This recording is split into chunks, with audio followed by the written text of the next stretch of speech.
그래서 15장 9절 10절 읽었습니다. 10절 가서 보니까 하나님의 은혜로 내가 지금의 내가 되었으니 내게 베푸신 그분의 은혜가 헛되지 아니하여 내가 그들 모두보다 더 많이 수고하였으나 내가 아니요 오직 나와 함께 하신 하나님의 은혜로다 라고 하는 사도 바울의 고백이 15장 10절에 나와 있습니다. 은혜, 영어로 이제 그레이스 이제 그렇게 이야기하는데 아마 예수님을 믿는 사람들의 입에서 가장 많이 나오는 말이 은혜라고 하는 말일 거예요. 모든 게 다 은혜예요. 처음부터 끝까지 은혜. 은혜로 시작해서 은혜로 끝내는 것이 그게 예수님을 믿는 사람들의 특징이 아닐까 이렇게 이제 생각합니다. 미국에 가서 이렇게 살다 보면 특히 여자아이들 이름이 여러 개가 있는데 그 이름 중에 많이 불리는 그런 이름이 그레이스, 은혜입니다.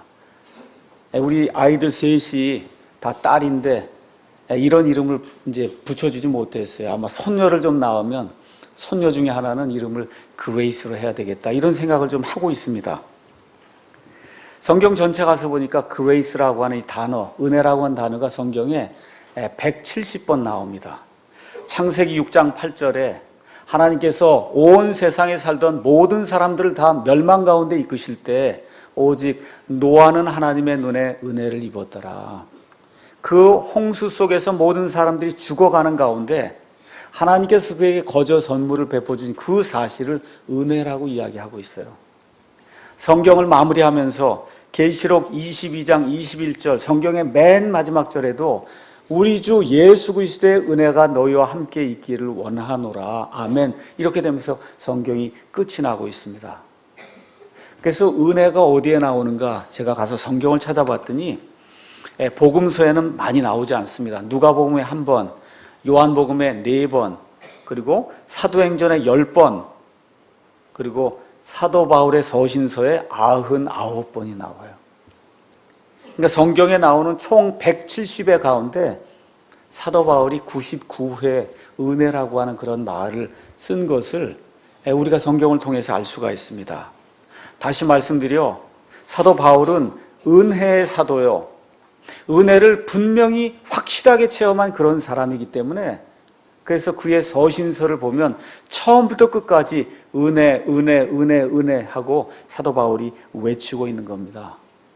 그래서 성경 말씀 더 가서 찾아보면 사도 바울은 온 세상을 다니면서 오직 은혜의 복음만 선포하였다. 그렇게 기록이 되어 있습니다. 은혜의 복음만 선포했다. 여러분이 잘 아시는 대로 바울은 회심하기 전에 이름이 사울이었습니다. 지금의 터키에 가서 보시면 터키 동남부 쪽에 도시가 있어요. 그 당시에는 아주 유명한 다소라고 하는 그런 도시가 있었습니다. 세계 3대 도서관이 있다고 할 정도로 굉장히 큰 그런 도시에 다소라고 하는 그런 도시에 유대인으로 태어나서 또 아버지의 영향을 받으면서 엄격한 바리새인이 된 그런 사람이에요. 그래서 어렸을 때는 다소에서 교육을 받고 그 다음에 나이가 들어서는 훌륭한 랍비가 돼서 그래서 이스라엘의 지도자가 되기 위해서 예루살렘에 유학을 갔던 그런 사람입니다. 그래서 가말리엘의 발밑에서 율법을 공부하고 그래서 율법학자가 됐고 그 다음에 이스라엘의 지금식으로 얘기하면 국회와 같은 것이 있는데 산헤드린 공회라고 하는 것이 있었어요. 그 산헤드린 공회의 멤버로 이렇게 활동한 아주 훌륭한 그런 사람이었습니다. 자, 이러던 사람이 예수 그리스도라고 한 사람이 구약 성경의 메시아라고 하는 그와 같은 이야기를 듣고 분개하기 시작했습니다. 어떻게 감히 나사렛이라고 하는 천박한 도시에서 태어난 사람이 구약 성경에 기록된 다윗의 자손 메시아가 될 수 있는가?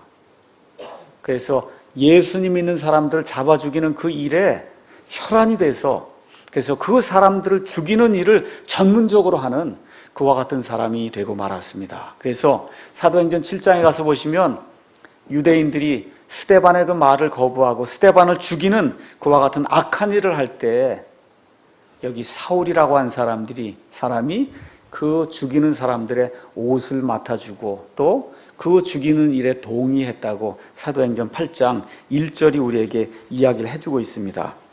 사도행전 8장 내용을 쭉 이렇게 가서 보니까 사도행전 8장에 3절에 이렇게 기록이 되어 있습니다. 사울로 말하건대 그가 교회를 크게 파괴하고 집집마다 들어가 남자와 여자를 끌어다가 감옥에 넘겨주더라. 그가 자기 조상들의 종교에 얼마나 열심히 있었는지 도저히 예수라고 한 사람을 메시아로 내가 받아들일 수가 없다. 내가 받아들일 수 없을 뿐만 아니라 그 예수를 메시아라고 하는 사람 그대로 내버려 둘 수가 없다 해서 집집마다 들어가서 남자와 여자를 끌어다가 예수님을 믿는다고 하면 체포에다가 감옥에 던지는 그와 같은 악한 일을 했다고 성경이 그렇게 기록을 하고 있습니다. 9장 1절에 가서 보니까 이 사울이 행하던 그런 모습을 뭐라고 표현했냐, 거기 가서 보니까 9장 1절에 사울이 주의 제자들을 치려고 여전히 위협과 살기를 내뿜으며 대제사장에게 갔다, 그렇게 돼 있어요. 그러니까 바울의 입에서 나오는 모든 말이 사람을 죽여야 되겠다, 그 사람도 누구냐, 예수님을 믿는 사람을 내가 죽여야 되겠다는 그런 말만 내뿜는, 그래서 위협과 살기를 내뿜는 말 그대로 살인자가 되는 그런 모습이 이 안에 기록이 되어 있습니다. 대제사장에게 가서 무엇을 요청했느냐, 저 위에 시리아의 다마스쿠스라고 하는 그런 도시가 있는데 그 도시에 예수 믿는 자들이 있다, 그런 소식을 들은 거예요. 그래서 저 이방인들의 도시에까지 가서 예수 믿는 자들을 내가 다 잡아다가 그래서 처형을 시켜야 되겠다. 그러니까 지금 유대 지방인뿐만 아니라 이방인들의 도시에까지 가서 예수 믿는 사람을 내가 척결해야 되겠다, 이러한 엄청난 야망을 가지고, 그리고 대제사장에 가서 편지를 가지고, 그리고 다마스쿠스로 가는 그와 같은 여정을 떠나는 그런 내용이 이 안에 기록이 되어 있습니다. 거기 가서 보니까 3절에 사울이 길을 가다가 다마스쿠스에 가까이 이르렀을 때 갑자기 하늘로부터 빛이 나오면서 바울을 둘러쌌다고 성경이 기록하고 있습니다. 그 빛을 받고 바울이 땅에 쓰러졌습니다. 바로 그때 사울아 사울아 어찌하여 내가 나를 핍박하느냐라고 하는 주님의 음성이 들려왔습니다. 사울이 그 음성을 듣고 주여 누구십니까? 예수님께서 나는 내가 핍박하는 나사렛 예수다, 내가 핍박하는 예수라, 그렇게 이야기하면서 내가 지금 가시채를 지금 발로 차고 있다. 가시채는 짐승을 몰 때 짐승이 말을 듣지 않기 때문에 이 꼬챙이를 만들어서 짐승이 말을 안 들으면 쿡쿡 찌르는 게 가시채예요. 지금 내가 나를 믿는 사람들 잡아 죽이고 감옥에 넘기고 하는 그런 일을 하고 있는데 그게 지금 가시채를 잡아 채는 거다. 이게 얼마나 아픈 일인 내가 알고 있느냐 라고 이야기할 때 사울이 뭐라고 이야기합니까? 주여 내가 무엇을 하기 원하십니까? 라고 이야기하면서 예수님을 영접하는 그런 일이 이 안에 이제 기록이 되어 있습니다. 바로 이 사울이라고 하는 사람이 회심하기 전에 얼마나 악독한 그런 일을 했는지 이 다마스쿠스에 아나니아라고 하는 사람이 있습니다. 주님이 나타났어요. 저기 지금 사울이라고 하는 사람이 눈도 못 뜨고 있는데 그 사람에게 가서 안수해서 그래서 눈도 뜨게 하고 하나님의 일을 하게 하라, 그렇게 이제 이야기했더니 여기 사도행전 9장 13절에 아나니아가 뭐라고 대답하느냐 하면 주여 이 사람에 대해 내가 많은 사람들에게 들었는데 그가 예루살렘에서 주의 성도들에게 많은 악을 행하였다 하더이다. 여기서도 이방인들의 도시 이 다마스쿠스에서도 그가 주의 이름을 부르는 모든 사람을 결박한 권한을 수제사장들에게 받아서 여기까지 왔습니다 라고 이야기할 때 우리 주님께서 아나니아에게 바울이라고 하는 사람이 앞으로 어떤 일들을 할 것인가 그 내용을 말씀해 주십니다. 15절에 그러나 주께서 그에게 이르시되 내 길로 가라. 그는 이방인들과 왕들과 이스라엘 자손 앞에 내 이름을 전하기 위해 내가 택한 그릇이니라. 그가 내 이름으로 인하여 얼마나 큰 일들로 반드시 고난을 겪어야 하는지 내가 그에게 보이리라. 이와 같은 그 말씀을 하면서 이 아나니아를 보내서 아나니아가 안수하고 하는 가운데 눈이 떠지고 침례를 받고 그리고 예수님을 증언하는 그와 같은 사람이 된 내용이 여기 사도행전 9장에 나와 있습니다. 근데 놀라운 일이 생긴 거예요. 사울이 이제 구원을 받자마자 유대인들의 회당에 가서 너희가 십자가에 못 박혀 죽게 만든 그분 그 예수님이 바로 메시아다고 즉각적으로 선포했다고 성경이 우리에게 이야기해주고 있습니다. 19절 거기 가서 보니까 그가 일어나 침례를 받고 음식을 받음에 강건해지니라. 그 뒤 사울이 다마스쿠스에 있던 제자들과 며칠을 지내며 20절에 즉시 회당들에서 그리스도를 선포하되 그분이 하나님의 아들이심을 선포했다는 놀라운 말씀이 그 안에 기록이 되어 있습니다. 아니 지금 예수님을 믿는 자들 잡아서 죽이려고 가던 사람이 갑자기 변화가 돼서 그 예수님이 바로 구약 성경에 기록된 메시아라고 선포하게 되니까 얼마나 놀랐겠어요. 특히 유대인들이 엄청나게 놀랐습니다. 그래서 22절 거기 가서 보니까 뭐라고 기록이 되어 있냐, 다마스쿠스에 거하던 유대인들이 당황했다 그렇게 이야기하고 있어요. 이 사울을 끌어들여서 그래서 예수님 믿는 사람들이 이제 잡아 죽이려고 지금 유대인들이 작정을 하고 사울을 끌어들였는데 이 사울이 회심을 하고 난 다음에 갑자기 돌변하더니 뭐라 그래요? 내가 핍박하던 그 예수님 바로 그분이 그리스도요 하나님의 아들이요 유일한 구원자라고 선포하니까 이 유대인들이 당황하는 그와 같은 일이 그 안에 기록이 되어 있습니다. 그래서 하나님의 은혜로 전적으로 하나님의 은혜로 구원을 받은 이 사도 바울이라고 한 사람, 그 이후에 약 30년을 살면서 온 세상을 발로 걸어 다니며 배를 타고 다니며 오직 하나님의 은혜의 복음만 선포했다고 성경이 우리에게 기록하고 있습니다. 그 은혜의 복음의 핵심이 뭐냐? 사도행전 20장 20에서 21절 가서 보니까 하나님을 향한 회개와 예수 그리스도를 향한 믿음, 회개와 믿음이 은혜의 복음의 핵심이라고 성경이 우리에게 이야기해주고 있습니다. 처음부터 끝까지 하나님을 향한 회개와 우리 주 예수님을 향한 믿음, 이것을 가져야만 사람이 구원받을 수 있다고 하는 하나님이 거저주시는 하나님의 은혜로 거저주시는 영원한 생명을 소유할 수 있다는 이와 같은 말씀을 사도 바울이 그의 평생토록 전하고 다녔다고 성경이 우리에게 기록하고 있습니다. 제가 사실은 지난주에 이 말씀을 선포하려고 준비를 했습니다. 왜 그러냐면 그 전주에 우리 자매님들이 너무 놀라운 찬양을 해주셨어요. 그 제목이 뭐냐면 나를 지으신 이가 하나님. 거기 가서 보니까 나를 지으신 이가 하나님, 나를 부르신 이가 하나님, 나를 보내신 이도 하나님, 나의 나 된 것은 다 하나님 은혜라.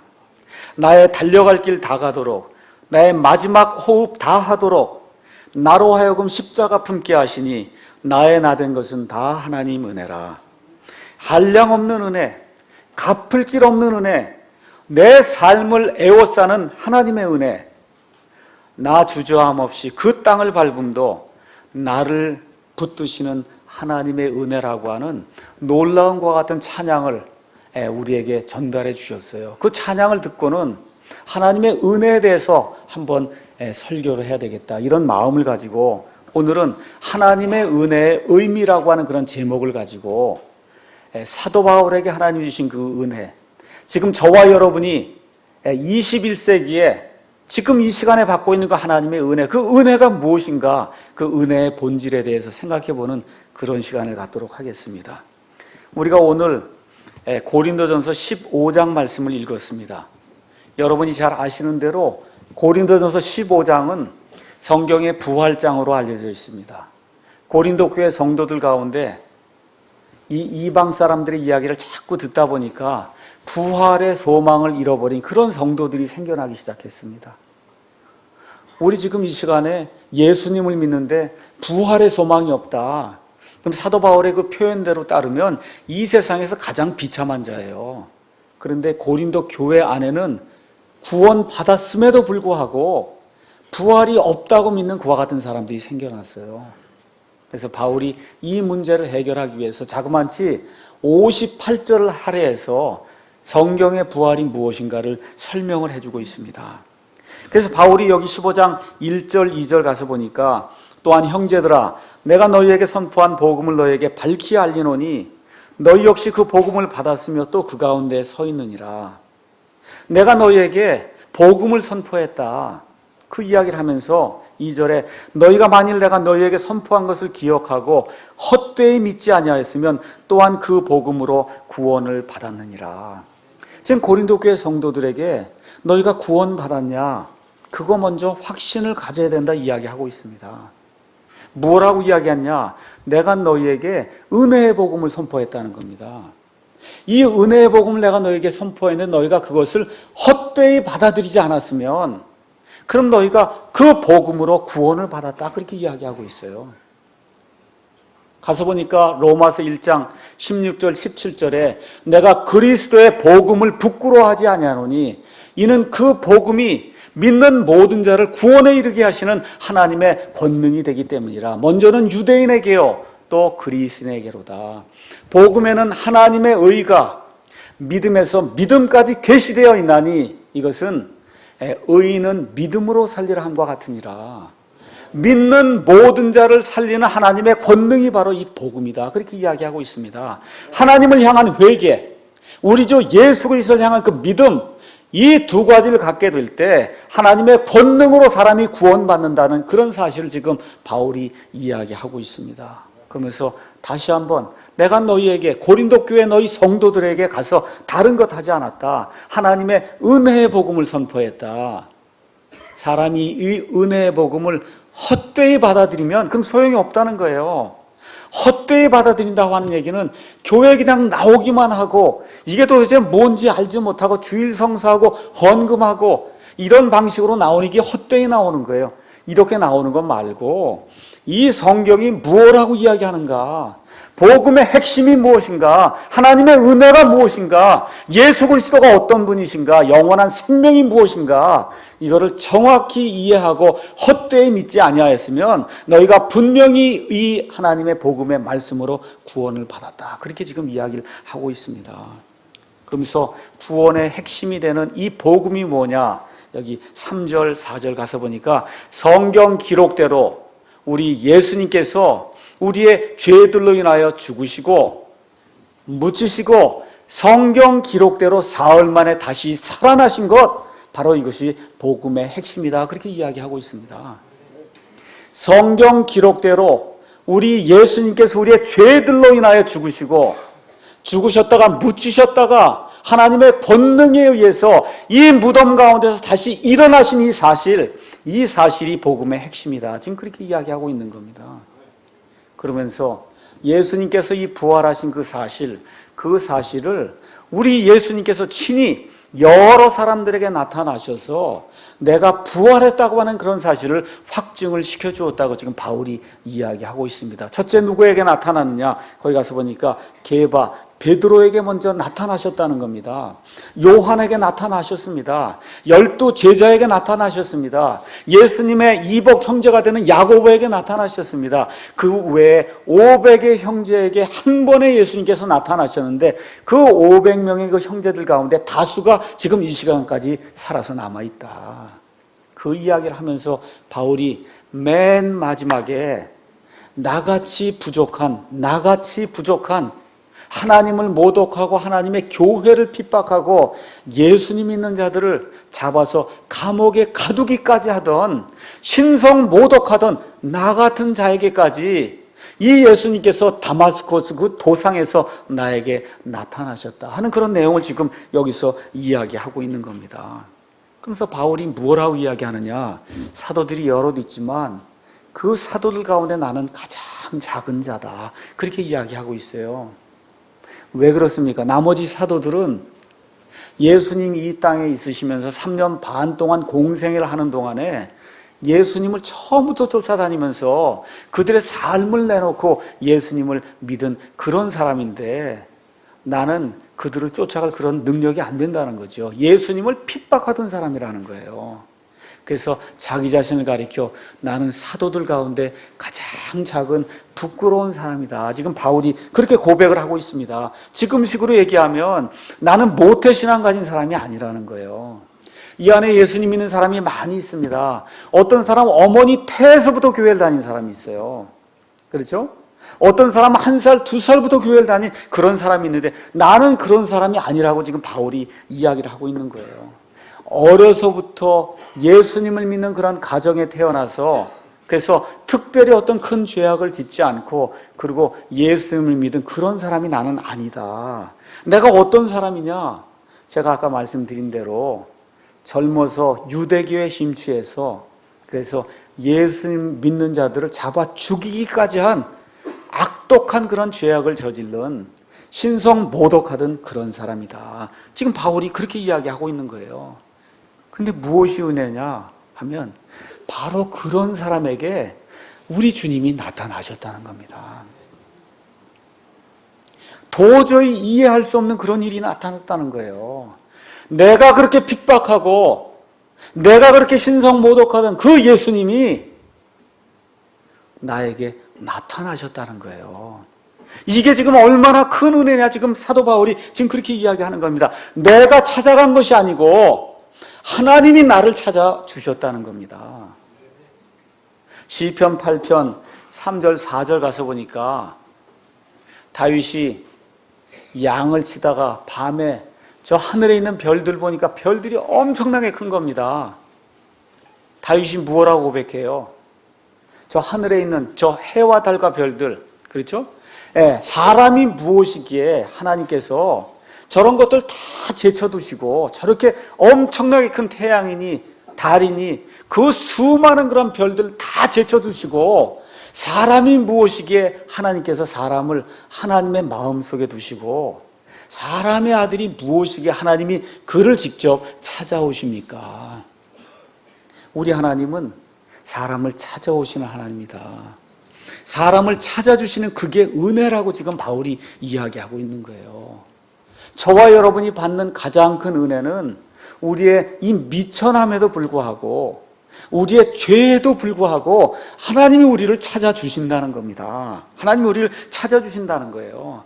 바울이 꿈도 꾸지 못한 거예요. 한 번도 생각해보지 못한 그런 일을 다마스쿠스 그 도상에서 예수님을 핍박하러 가기 위한 그런 도상에서 우리 예수님이 나타나셔서 자기를 구원해 주신 것, 그게 바로 은혜라고 이야기하는 겁니다. 근데 또 뭐가 은혜냐? 구원 받게 해준 것만 해도 큰 은혜인데 하나님이 그에게 그를 신실하게 보시고 그에게 사역을 맡기셨다는 거예요. 하나님의 일을 할 수 있는 그런 은혜를 주셨다는 거예요. 그래서 바울이 이방인들의 사도로 택함을 받았다고 성경이 그렇게 이야기하고 있는 겁니다. 디모데전서 1장에 바울이 디모데에게 자기 자신을 어떻게 묘사하고 있는가 성경 말씀을 통해서 한번 잠깐 보겠습니다. 1장 12절 15절까지 이제 내용을 보니까 나를 능하게 하신, 내가 복음 선포를 하러 다닐 때 하나님이 나와 함께 하셔서 나를 아주 유능한 그런 전도자요 그 다음에 선교사로 만들어줬다는 거예요. 그러면서 지금 얘기하는 게 나를 능하게 하신 그리스도 예수 우리 주께 내가 감사를 드림은 그분께서 나를 신실한 자로 여기사 내게 사역, 섬기는 일을 맡기셨기 때문이라. 내가 전에는 신성모독하는 자요, 핍박하는 자요, 해를 끼치는 자였으나 도리어 긍휼을 얻게 되면 내가 믿지 아니한 가운데 알지 못하고 그 일을 했기 때문이라. 내가 젊을 때 정말 아무것도 알지 못하고 하나님을 대적하는 그런 일을 했는데 하나님이 그걸 아시고 그리고 나를 구원해 주셨다는 겁니다. 14절 우리 주의 은혜가 그리스도 예수님 안에 있는 믿음과 사랑과 함께 넘치도록 풍성하였도다. 하나님의 은혜가 넘치도록 풍성했다는 거예요. 그러면서 뭐라고 얘기하느냐 15절에 이것은 신실한 말이요 온전히 받아들이기에 합당한 말이니 곧 그리스도 예수님께서 죄인들을 구원하시려고 세상에 오셨다는 말이로다. 죄인들 중에 내가 우두머리니라. 바울이 지금 그렇게 표현하고 있는 겁니다. 누구에게 오셨다고요? 의인을 구원하러 오신 게 아니에요. 누구에게 오셨다고요? 죄인들을 구원하기 위해 오셨다는 거예요. 이게 은혜가 된다 그 얘기입니다. 여기 앉아있는 우리 가운데 나는 죄인이 아니고 나는 의인입니다 하는 사람에게는 하나님의 은혜가 미치지 못한다는 거예요. 이게 얼마나 은혜예요. 내가 죄 가운데 있으면 있을수록 하나님의 은혜가 더 커지는 게 그게 은혜라는 거예요. 그래서 하나님이 은혜로 나를 구원해 주시고는 그거 어떻게 해요? 하나님이 또 나를 은혜로 하나님의 복음을 선포할 수 있는 그런 섬김의 직무를 감당할 수 있는 복음 선포자로 나를 세워주셨다는 겁니다. 마가복음 2장 17절 거기 가서 보니까 예수님이 뭐라고 말씀하시느냐, 몸이 온전한 자들에게는 의사가 필요 없다. 의사는 누구에게 필요하냐? 몸이 아프고 병든 자들에게만 의사가 필요한 거다. 나는 의인을 부르러 온 것이 아니요, 나는 죄인을 불러 그들이 회개에 이르도록 하기 위해 이 땅에 왔다고 예수님이 말씀해 주세요. 여기 앉아 계신 분들, 제가 여러분에게 묻겠습니다. 여러분 죄인이십니까? 여러분 죄인이세요? 죄인이래 하나님의 은혜가 임할 수 있는 거예요. 죄인이래 하나님의 은혜가 풍성하게 임할 수 있는 겁니다. 그게 하나님의 은혜예요. 잘하는 사람을 위해서 예수님이 이 땅에 오신 것이 아니라 잘못하고 병들고 죄 가운데 어려움 겪고 고난과 핍박을 받는 이런 사람들을 위해서 예수님이 이 땅에 오셨다고 기록을 하면서, 바울이 이미 오래전에 구원받았음에도 불구하고 내가 죄인들 가운데 우두머리다, 내 그 죄악을 생각해 볼 때 하나님의 은혜가 너무 크다는 거예요.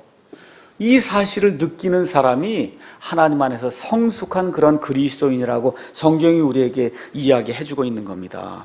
자, 이것이 끝난 다음에 무엇라고 또 이야기하느냐 하면, 에베소서 3장 2절에 하나님께서 내게 사역을 맡겨주셨는데 그 사역이 어떤 사역이냐 하면 은혜를 분배하는 그런 사역을 맡겨주셨다는 거예요. 바울이 은혜를 받아서 은혜의 사람이 됐어요. 하나님이 자 그러면 세상에 돌아다니면서 복음을 선포해라. 어떤 복음을 선포하냐 하면 세상 곳곳에 다니면서 은혜를 배포해주는, 은혜를 배분해주는 그와 같은 은혜의 복음 선포자가 되라고 하나님이 바울을 불러주셨다는 겁니다. 이 은혜가 너무나 귀중해서, 그래서 고린도전서 9장 12절에 가서 보니까 이렇게 기록이 되어 있습니다. 고린도전서 9장 12절에 성경 말씀을 가서 보시면 하나님의 말씀을 선포하는 목회자에게 교회가 살해를 하는 것이 마땅하다, 그렇게 기록을 하고 있습니다. 근데 바울은 하나님의 은혜가 너무 크기 때문에 혹시라도 내가 살해비를 받는 그런 일들을 통해서 하나님의 복음 전하는 일이 방해를 받을까 봐 9장 12절에 뭐라고 했느냐, 내가 모든 것을 참았다는 거예요. 살해비도 받지 않았습니다. 내가 스스로 일을 하면서 복음 선포를 했습니다. 왜 그렇게 했느냐? 내가 이 모든 것을 참는 것은 우리가 그리스도의 복음을 가로막지 아니하려 함이라. 혹시라도 하나님의 이 큰 은혜를 받았는데 내가 혹시 나의 개인적인 어떤 이득을 취하는 가운데 혹시라도 잘못해서 예수님의 은혜의 복음이 가로막힐까 봐 내가 심지어 살해비 받는 것도 내가 받지 않았다, 지금 그렇게 이야기를 하고 있는 겁니다. 그러면서 16절, 17절에 사도 바울의 놀라운 고백이 그 안에 기록이 되어 있어요. 내가 복음을 선포할지라도 자랑할 것이 없나니 이는 필연적으로 내가 해야 되기 때문이라. 어쩔 수 없이 내가 해야 된다는 거예요.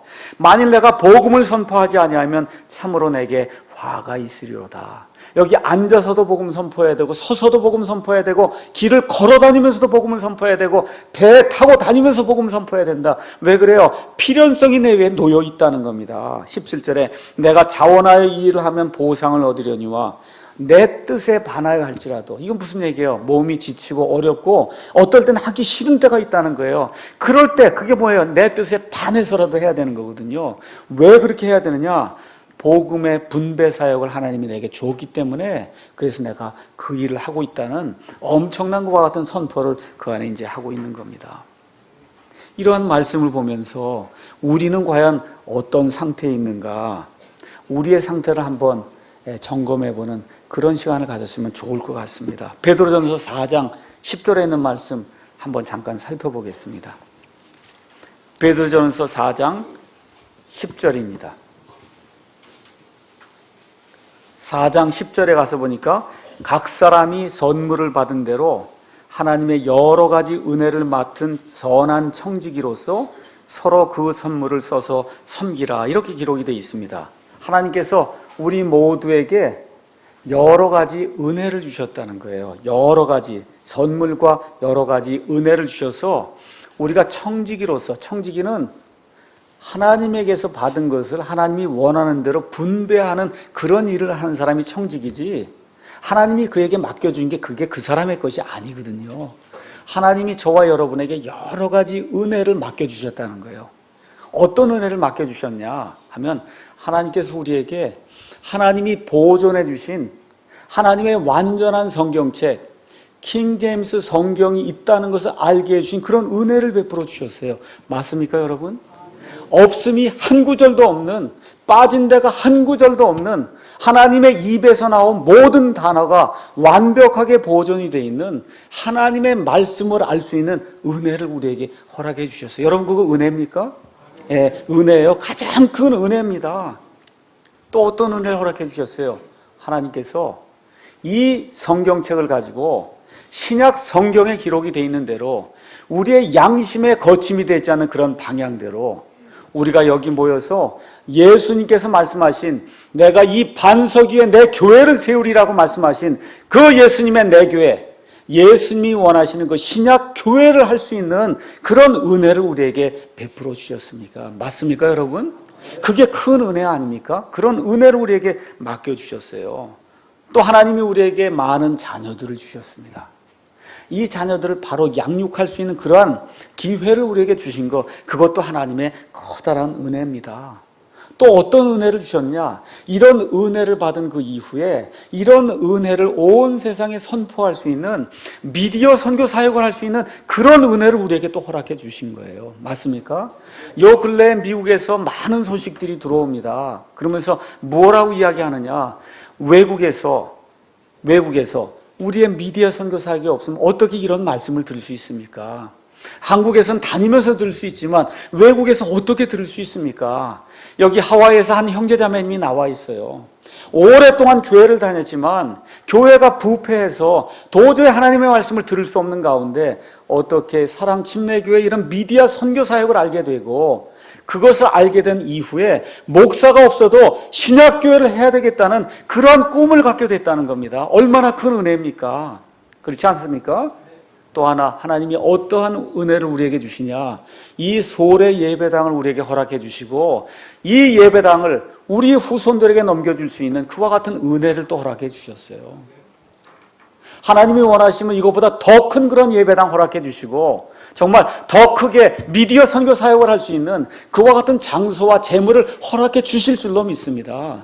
이런 것이 우리에게 허락해 준 하나님의 은혜예요.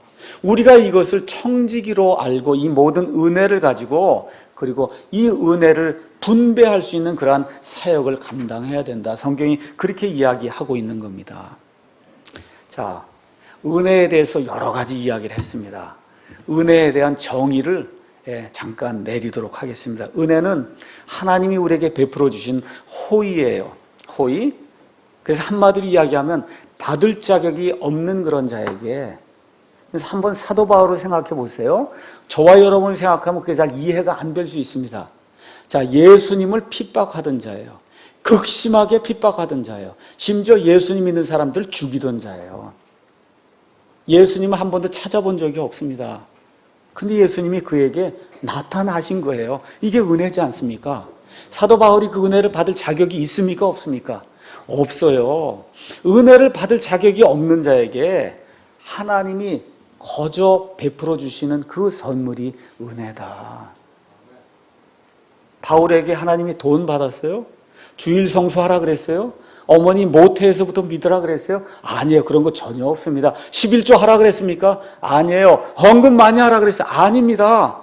하나님이 직접 거저 이와 같은 은혜의 선물을 주셨다. 그렇게 이야기하고 있습니다. 이 선물의 특징이 있어요. 이 은혜의 특징은 오직 죄인만 받는 거예요. 나는 의롭다 생각하는 사람에게 하나님의 은혜가 헛것이 된다. 성경이 그렇게 이야기하고 있는 겁니다.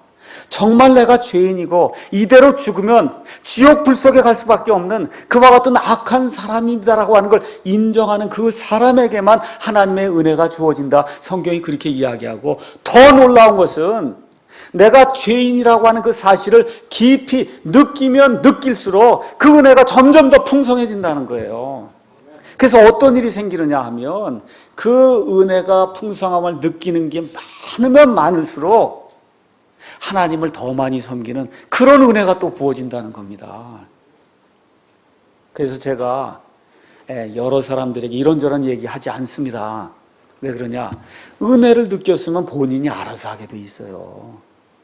교회 와서 뭐 무슨 일을 해라, 뭐 헌금을 해라, 뭐 하라 이런 얘기, 은혜를 많이 느끼면 얘기할 필요가 없는 겁니다. 그렇잖아요.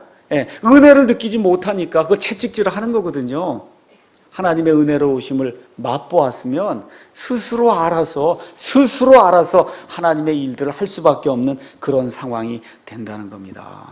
자, 그래서 디도서 3장 3절에서 8절 가서 보니까 이 은혜가 어떤 것인가를 사도 바울이 다시 한번 디도에게 설명을 해주고 있습니다. 디도서 3장 3절에서 8절 보겠습니다. 우리도 한때는 어리석고 불순종하며 속임을 당하고 여러 가지 정욕과 쾌락을 섬기며 악의와 시기 가운데 살고 증오하며 서로 미워하였다. 그렇게 기록하고 있습니다. 예수님 믿기 전에 사도 바울의 상태가 이랬고 저와 여러분의 상태가 이랬다고 지금 성경이 기록하고 있는 거예요. 근데 4절 가서 보니까 사람을 향한 하나님 곧 우리의 구원자의 친절과 사랑이 나타났다는 거예요. 하나님의 친절과 사랑이 나타난 뒤에 그분께서 우리를 구원해 주셨다는 겁니다. 어떻게 구원했냐? 우리가 행한 의로운 행위에 따라 구원하지 아니하시고 오직 자신의 긍휼에 따라 하나님이 우리를 불쌍히 여겨주셔서 우리를 구원해 주셨다는 겁니다. 그래서 어떤 일이 생겼어요? 다시 태어남의 그 시침과 성령님의 새롭게 하심으로 우리를 구원해 주셨다. 그래서 구원받게 되면 성령님이 우리 가운데 영원토록 내주하는 그와 같은 은혜를 우리에게 허락해 주셨다는 겁니다. 그러면서 또 뭐라 그래요? 예수 그리스도 곧 우리의 구원자를 통하여 우리에게 성령님을 풍성히 부어주셨으니 이것은 우리가 그분의 은혜로 의롭게 되어 영원한 생명의 소망에 따라 상속자가 되게 하십니다. 이렇게 기록이 되어 있습니다. 그래서 과거에 우리가 어떤 사람인가 살펴보시고 지금 우리가 어떤 사람인가를 살펴보셔야 되며 이 은혜를 받았으면 앞으로 내가 어떤 사람이 될 것인가 이거를 생각해 봐야 된다고 지금 디도에게 사도 바울이 이야기를 해주고 있습니다. 자, 그러면 하나님의 은혜를 받으려면 은혜가 부어지는 통로가 있어야 될 거 아닙니까? 그렇죠? 은혜가 부어지는 통로가 뭐냐? 이 모든 복이 어떻게 가능하냐? 고린도후서 8장 9절 제가 읽겠습니다. 우리 주 예수 그리스도의 은혜를 너희가 알거니와 그분께서 부요하셨으나, 부요하다는 얘기는 부자였다는 거예요. 이 하나님께서 온 우주 공간에 있는 모든 것들을 다 소유하시니까 얼마나 큰 부자입니까? 모든 것들을 다 소유하세요. 물질적인 것, 영적인 것, 하나님이 모든 걸 다 소유해요. 얼마나 부자인지 알 수가 없습니다. 하나님이 그렇게 부자이셨으나 너희를 위하여 가난하게 되셨다는 거예요. 어떻게 가난하게 되셨어요? 그분이 베들레헴 마구간에, 그렇죠? 이 염을 통해서 태어나시고 결국은 어떻게 십자가에서 죽기까지 저와 여러분을 사랑해 주심으로써 자기의 모든 부자로서 가지고 있는 모든 걸 다 내어버리고 가난하게 되셨다는 거예요. 왜 그렇게 되셨냐?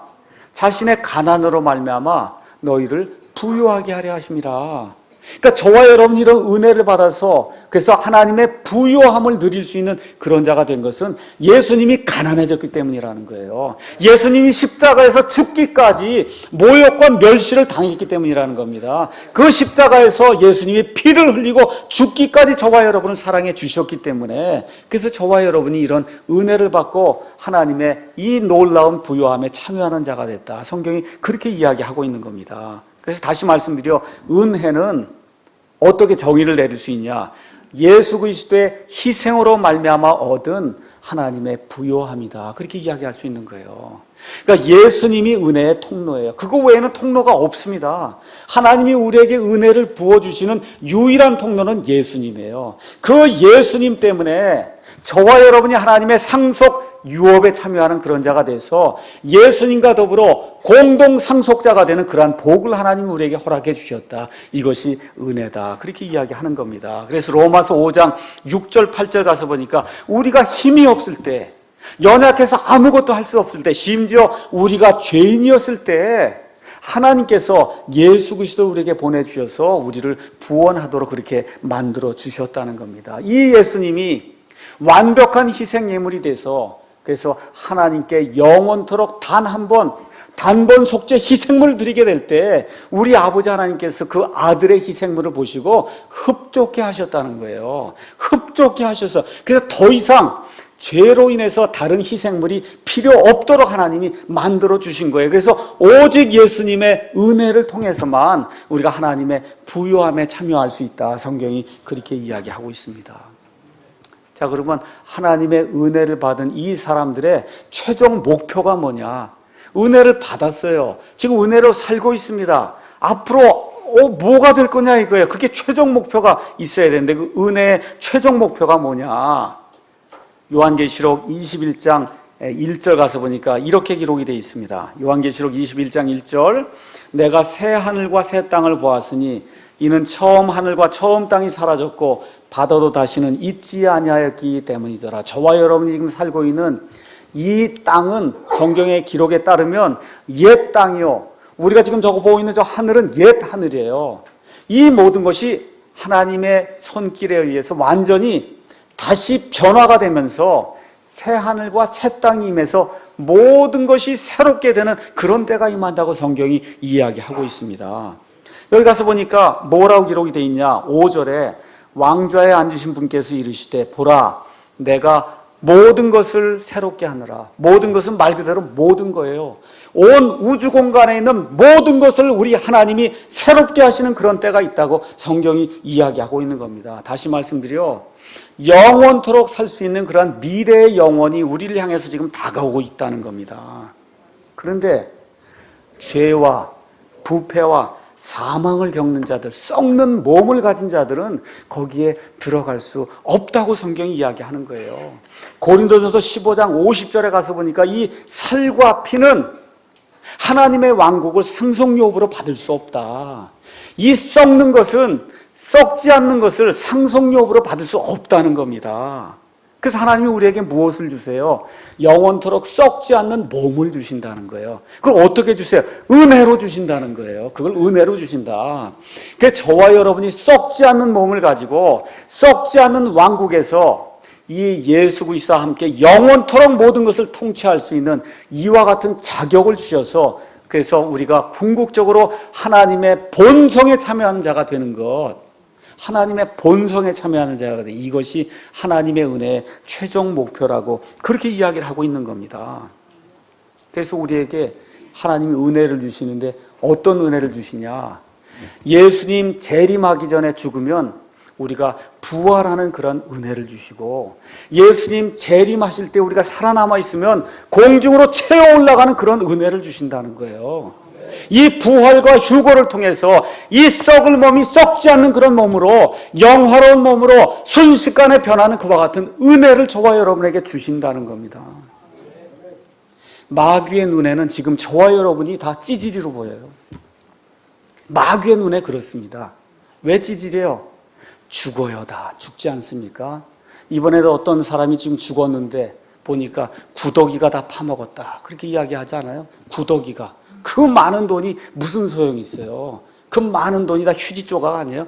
구더기가 내장을 다 파먹고 손을 다 파먹었다, 그렇게 이야기하고 있어요. 이게 사람이에요.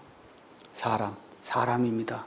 이 땅에 사는 동안, 여기 사는 동안, 저와 여러분이 육체를 입고 있는 동안은 마귀의 눈에 보면 저와 여러분이 찌질해요. 많이 눈물 흘립니다. 찌질입니다. 눈물 흘리고 살아요. 아파서 죽겠다 그러고 살아요. 하나님께 부르짖는 그런 삶 삽니다. 사망 권세 때문에 저와 여러분이 길을 펴지 못하고 살아요. 특별히 사는 동안에 질병이 다가오면 저와 여러분 어쩔 수 없이 질병에 걸려서 아픔을 겪는 그와 같은 일, 이 땅에 있는 동안에, 살고 있는 동안에 그런 거 모든 거 경험하고 삽니다. 이 땅에 사는 동안에 돈 걱정 얼마나 많이 해요. 자식 걱정 얼마나 많이 합니까?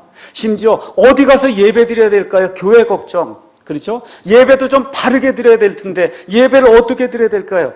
이런 게 없는 세상이 온다는 겁니다, 여러분. 죄가 없어요. 사망이 없어요. 눈물이 없어요. 울부짖음이 없어요. 질병이 없습니다. 예배 드린 거 걱정할 필요가 없어요. 자식 걱정, 돈 걱정, 재물 걱정.